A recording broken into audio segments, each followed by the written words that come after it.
Hello and welcome finally to my presentation. After we got bombed by a hacker attack the last time, I'm recording this now. It is not live, but I hope you gain some insights. My name is Benjamin Itter. I'm the founder and CEO of Lebenskleidung. We are a fabric wholesaler based in Berlin, in Germany. And my presentation has the topic Create Real Value Ideas for a Sustainable Textile Industry. So just let us begin.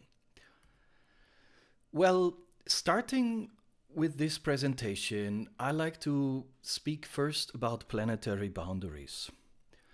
The Swedish Stockholm University's Resilience Center they, under the guidance of their director, Dr. Johan Rockström, led a group of 28 internationally renowned scientists, actually, some years back in 2009, and they identified the 9 processes that regulate the stability and resilience of our Earth's planetary system. These scientists, who actually came to this topic more or less by chance, they proposed like quantitative planetary boundaries, like to have boundaries within which the humanity can continue to develop and thrive for generations to come. Those boundaries which made it possible for humankind actually, to live on our planet Earth for the last 10,000 years.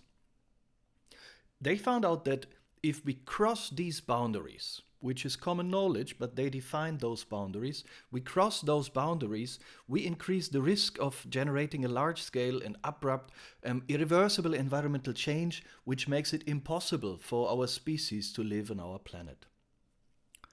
So let us look on the key criteria here. On the very top, you see climate. Obviously, speaking about climate change in the past years, not only then, but since the last 20 years, 30 years, there were many books and there were many articles on diverse climate conferences since Kyoto already. We know that we only have a certain amount of atmospheric carbon dioxide, CO2, which we can put into the system to live without irreversible damage. The next, they figured on the right side, is like the ocean acidification. Like, you heard that the water gets sour, also it gets, carbon dioxide gets generated by us humans, it gets dissolved in the oceans, it forms carbon acid, and this acidity inhibits ability of corals or shellfish and plankton to build shells and skeletons. And you know that each of these points are interconnected. This is also one of the boundaries which we should not and cannot cross to have a peaceful living on our planet. It's strongly connected to climate change, this acidification. The next you see ozone depletion. We all heard about that, especially in the 90s. The ozone layer gets destroyed, more and more UV rays come to our planet. The planet heats up with the same effect on climate change.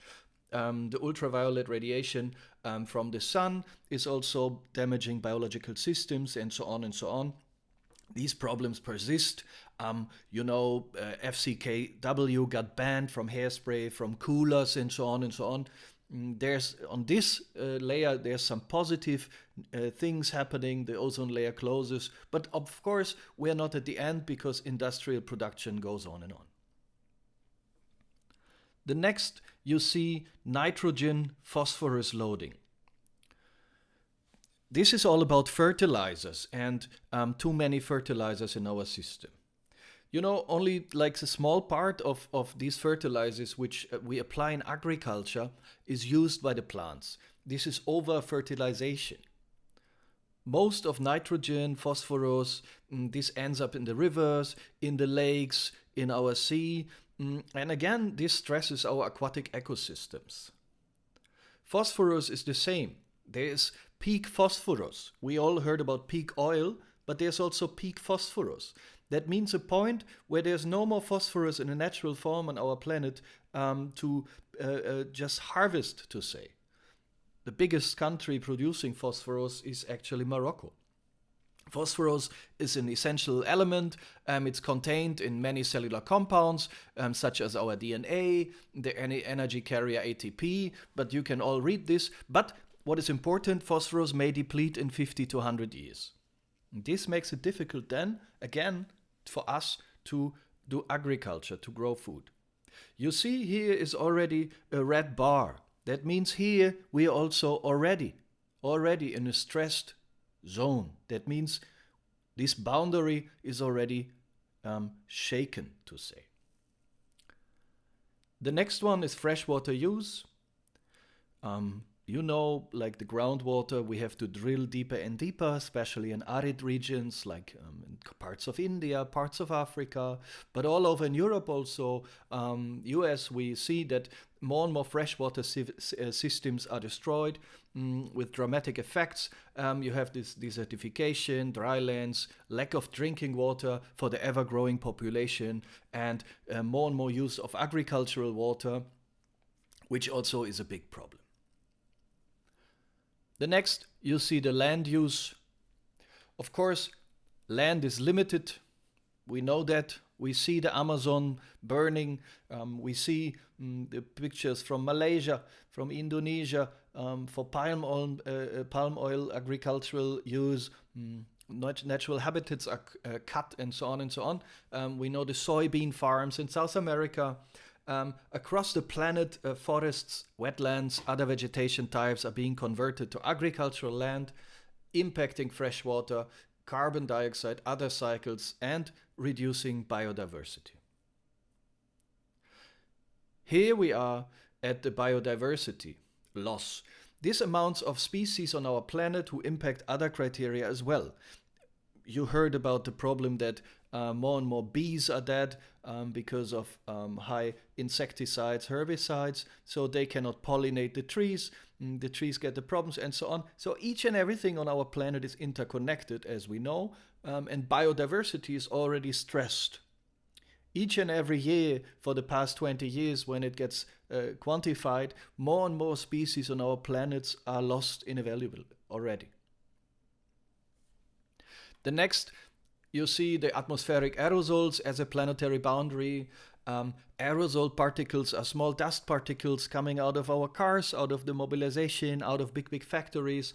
They directly impact the health of humans, but also they influence the monsoons, which are so necessary in India, other parts. They impact the global atmospheric circulation systems.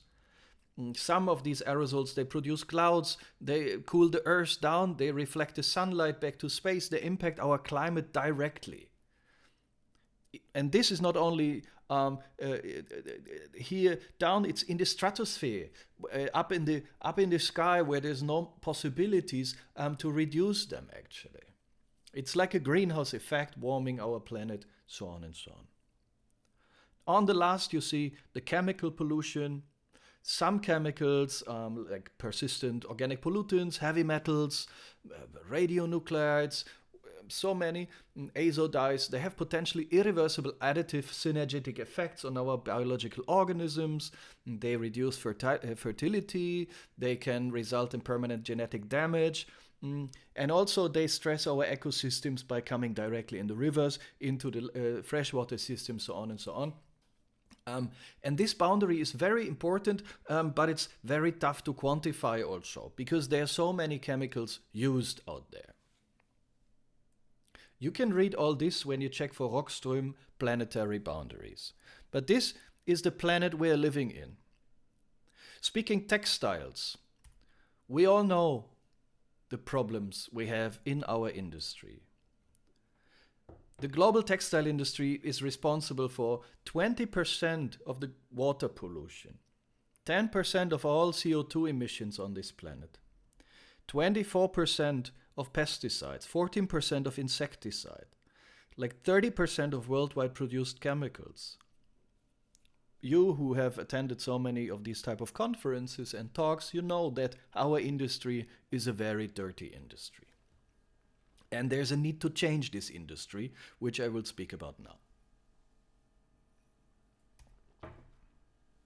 Houston, we have a problem, we would say. But we are not on some spaceship. We are on only one planet, which we have, and we have to preserve it. Have you heard of this man, or have you seen this man? On the right. Have you heard about the theory of creative destruction? This man on the right is a pioneer of modern entrepreneurship. This man is Joseph Schumpeter. He's from Austria. Well, to say Austria is a little bit difficult. In the time he was born, in 1883, he was born in Trest, is a Czech Republic, part of Austria-Hungary back then. He considered himself an ethnic German, but that's all another story. You can read it up. Schumpeter actually studied at the University of Vienna until he studied his PhD. He did in 1906. He was then later holding a chair at the University of Bonn here in Germany. He lectured at Harvard end of the 20s and 30s. He was in Tokyo College. And in 1932, he moved to the United States. He would become an economist, one of the leading economists in his times. And what is important here is the theory of creative destruction. What is this theory? What is creative destruction? Well, creative destruction describes the deliberate dismantling of established processes in order to make way for improved methods of production. This term, creative destruction, is often used to describe like disruptive technologies.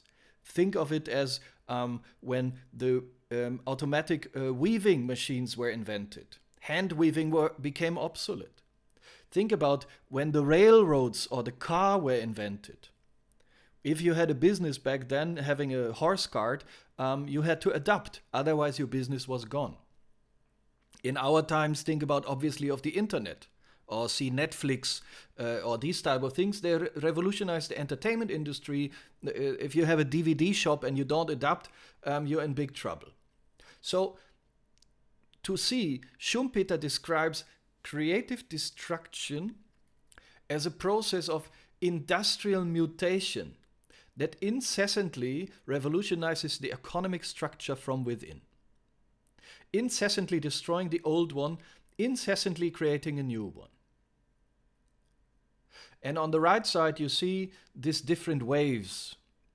First wave, iron, water, power, mechanization, textiles, commerce. Second wave, steam, power, railroad, steel, cotton. Whenever these waves came in, they did not only destroy the old, but creatively, because the new was there, set something new on the part of the old. Third wave, electricity, chemicals, fossil fuels, petrochemicals, electronics, aviation, mass consumption in the 60s. Then mass development, waste, global warming, greenhouse gas. The thing is that we have to take into account that if we combine these waves with the planetary boundaries, then we have a very big task ahead of us. Because you can also see here, all these waves, if you replace this, the innovation part with the stress on the biosphere, then you see also that all these waves were part of destroying our planet in the past. So if we have a new wave of creative destruction, of creativity, of new entrepreneurship, we have to decouple it from pollution, which is very, very important. Otherwise, it's not an innovation. So, we need new ways of thinking and new value systems. Like Einstein said, you cannot solve a problem with the same thought patterns that have contributed to its development. This is very clear. What we need also is to unfuck our economies, excuse this word, but so many economies fucked our planet, so we have to unfuck it. We have to take the evil out of it. And for this, it's important to work with radical openness. Openness, like if we speak about textiles, we have to be transparent about how we work. The keywords here is there are collaboration, sharing, and peering. These are terms like they're marked by Don Tapscott, Anthony D. Williams. And they have a TED book called Radical Openness: 4 Unexpected Principles for Success. And there they say that, the old way of business, like secrecy, propriety, they used to define our cultural professional lives.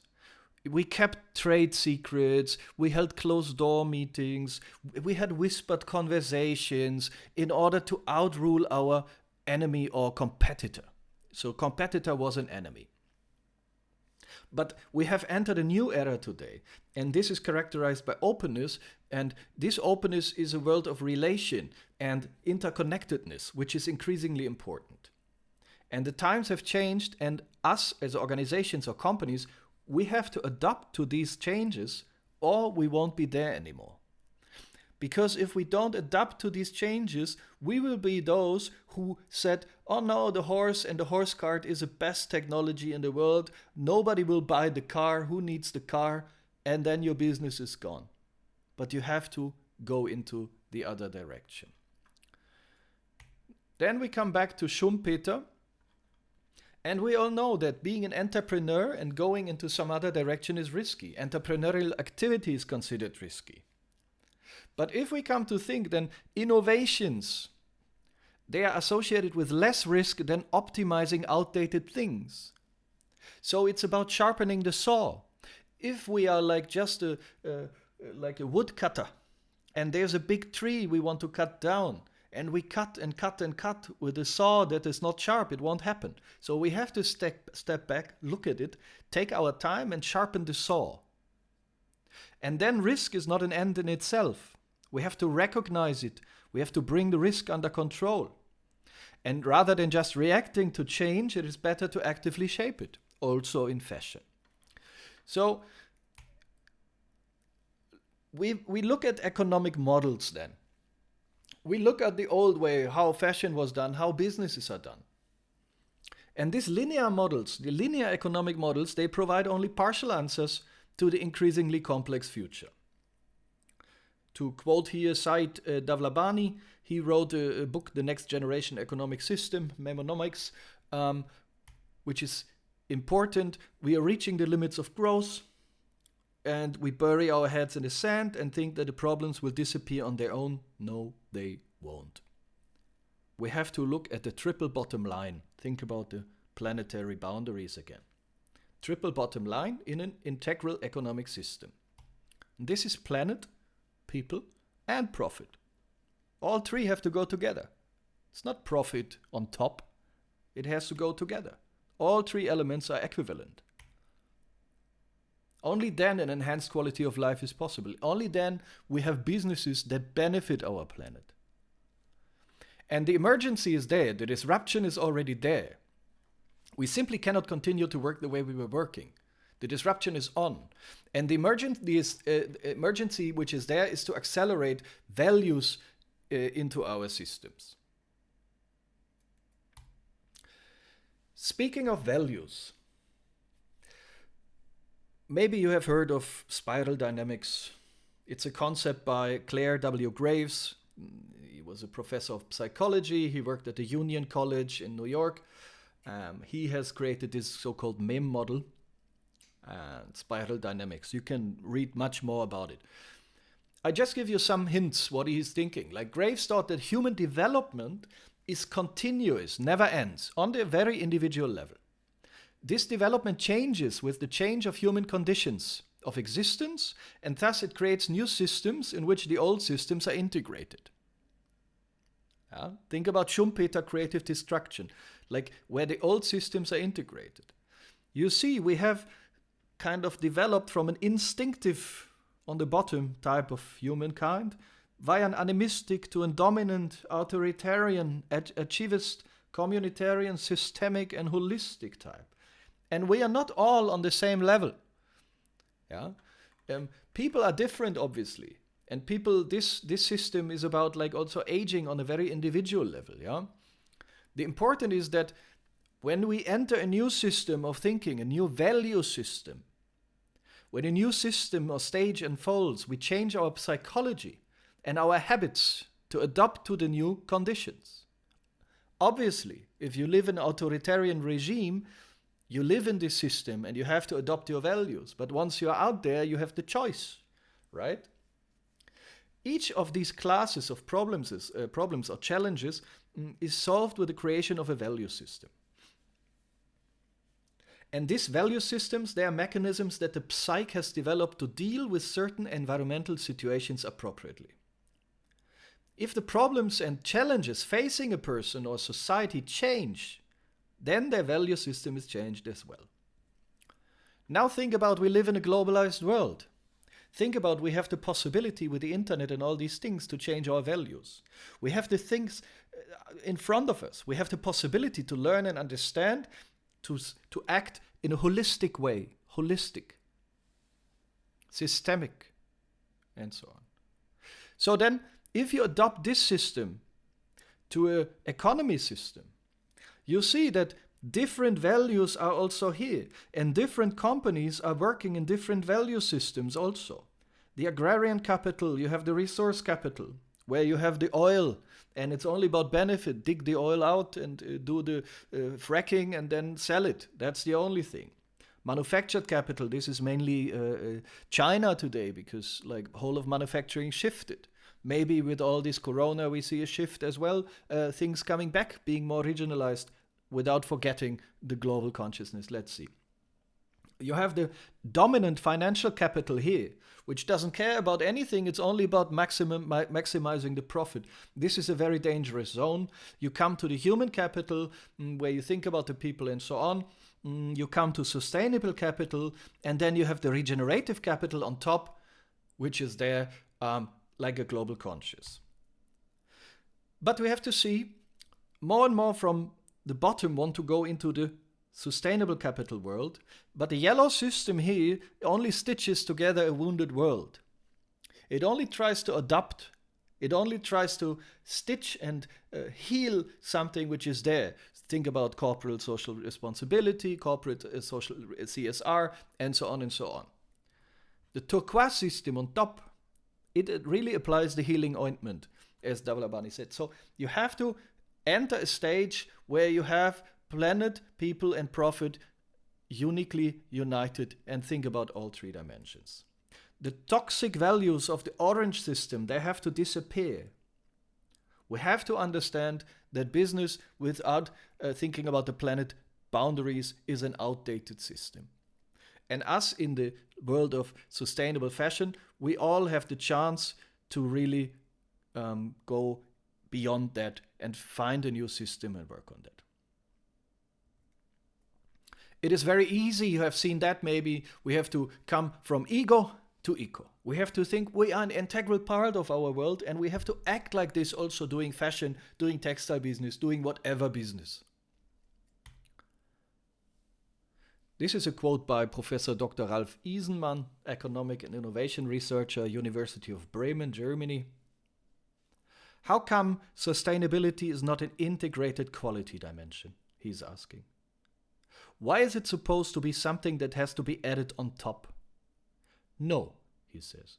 Humane, social, and natural compatibility are quality dimensions.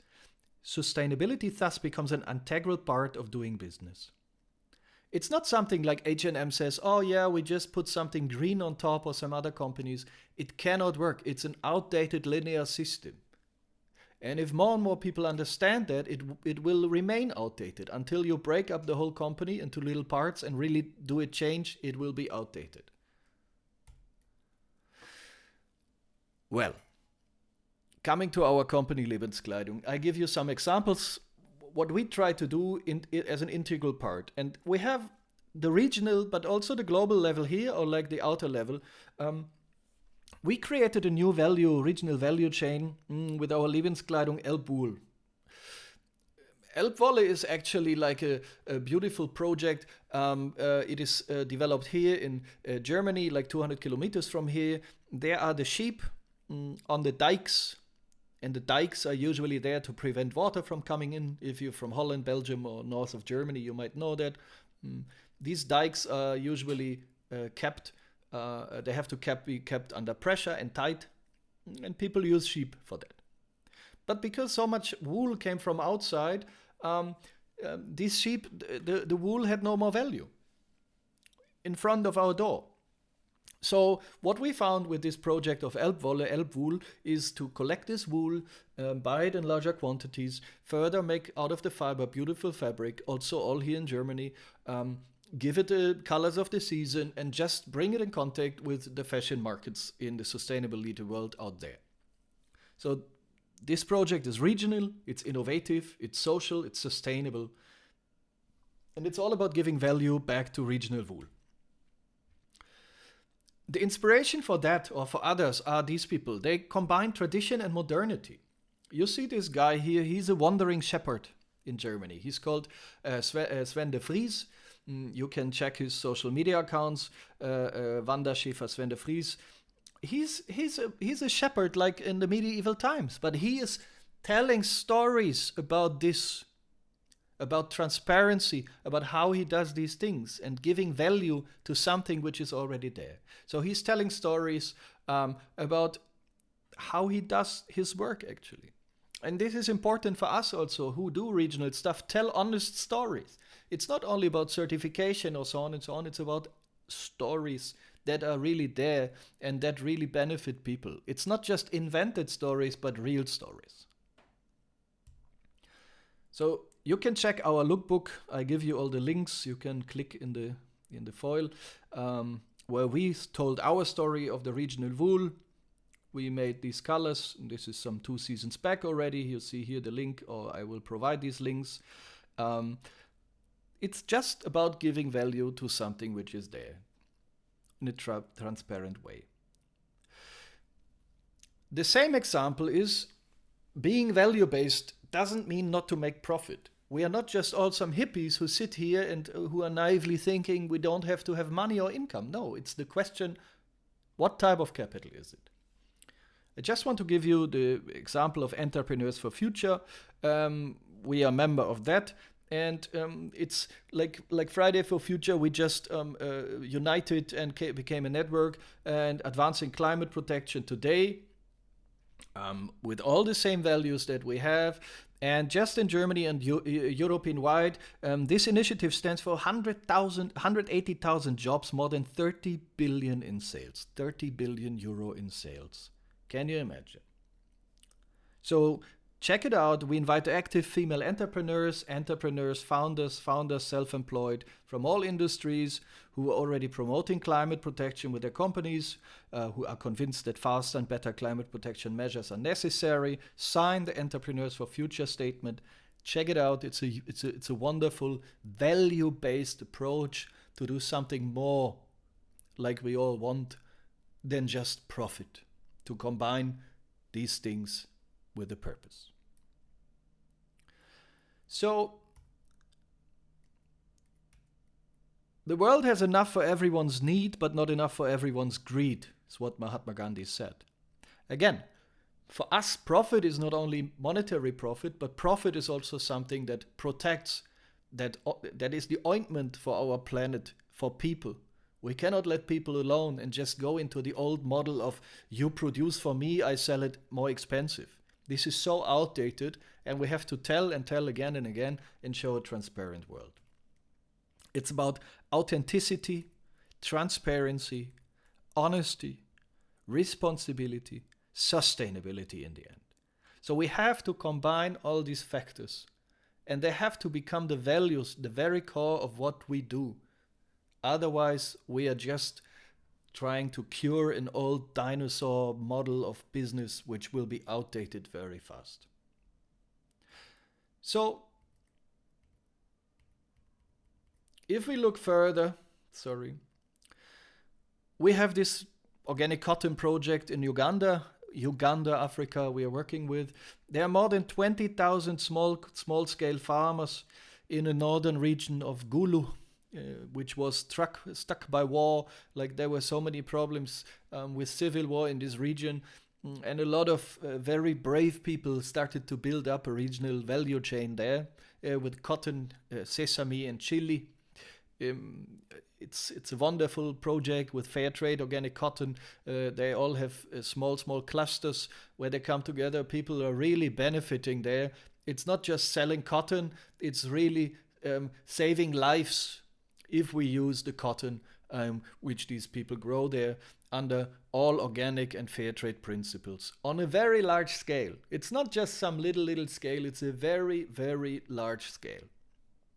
You can check it out on our blog, on our magazine. I could make an own presentation about that.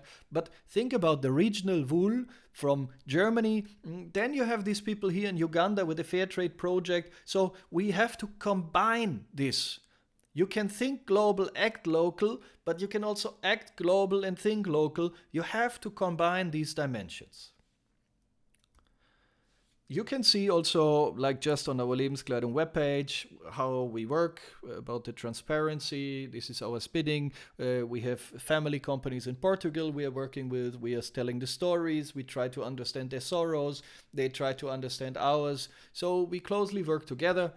Here in Germany, we have a partner warehouse where they make the quality control. It's all the same. It's an old business. We try to benefit. We are totally open. We are totally open about price negotiations and so on. So that is a win-win situation for all working in this field. And last but not least, we are also very active in social projects. We started an own project. We won the Berlin Company Prize for that. In the last year. So what we do is, because there's the problem of homeless people here, we donated fabrics to our private clients, but also company clients. They created hoodies and pullovers out of that. We donated the fabric for free, of course. Our clients, they put in their work. They stitched together one pullover, one hat for a homeless person, and then they send it back to us. And with the NGOs here in Berlin, we distributed these things, which is a wonderful thing, because also in the process of stitching this piece, the person who does it connects to a problem and maybe adjusts their own values. So you can also go beyond, open your eyes about miseries in your own societies and everywhere, and be authentic and transparent. And here I just want to end. There were just little examples. I'm happy you can write me. Thank you very much. You can write me under my email address, which you see here. You can check out our homepage if you like to know more. I wish you all the best. I wish you all the best health for you, your family, for your people surrounding you, your colleagues. May we get out of this hopefully even stronger, and also see that we can emerge into a different kind of business system. Thank you very much.